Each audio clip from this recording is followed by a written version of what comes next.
All right, we're back here on NewsNation Now. You see New York City subway system. Well, they're rolling out some new infrastructure keeping passengers connected when they're on the trains, which could help, certainly with safety. The MTA adding what they call a neutral host service, and they're trying to improve communications and, as I said, safety for the people riding the subway, which is a concern here in New York. Christos Karmis joins us right now as the CEO of Boldyn Networks, which is the company behind this technology. It's good to see you. Thanks for coming in. Thanks for having me. Now, explain how this works, because subway crime, as people know here in New York and around the country, has been an issue for years, but in particular lately. So you want to be connected on your phone.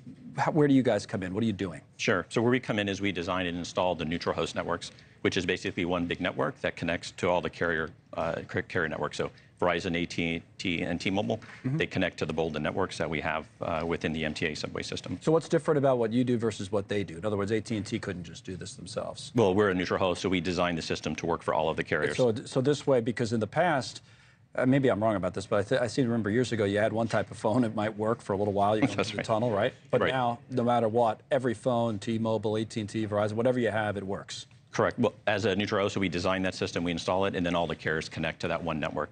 So you get one network, not three networks. It's cheaper than all the carriers installing their own networks. Interesting. And then we operate it and maintain that network for the carriers. What other uses, with subway systems is a big one in New York, I'm sure other cities, right? Or you're sure, yeah, multiple. Seattle, San Francisco, we run a lot of these transit systems. What other, we were covering a school shooting today, but that's different, right? Where they say they jam the cell phones. So there's nothing your technology would necessarily do in emergency situations to help, or it depends on where it is? Well, it's kind of the opposite of jamming. Actually, our systems are designed so that they work with all the mobile phones. So it's basically the network that people can place emergency calls on your phone. So if the system is not, so you can always, so emergency calls would always work, just so that in an emergency situation, it could really help. That's right. Your cell phone call is going to go through. And over 80% of emergency calls actually originate from mobile devices. So mobile connectivity is critical, not just for professional and personal and social aspects, but also from a public safety perspective. I mean, that's big, right?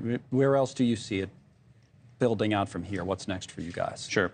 Well, I mean, obviously, transportation is a big industry vertical that we're in, but we also provide connectivity to military bases across the country, and then also all different large enterprise verticals. So it could be higher education. We have over 400 universities where we provide connectivity, but also places like sports stadiums, entertainment arenas, concerts, large mixed-use developments, residential units, those types of properties. Well, so it's really everywhere. And that's the same idea, again, to go back, because it's in the news today, when we talk about what was going on in Georgia, people show up there, oh, man, I got to get in touch with my son or daughter or whatever. Sports stadiums, I think of that, too, sometimes.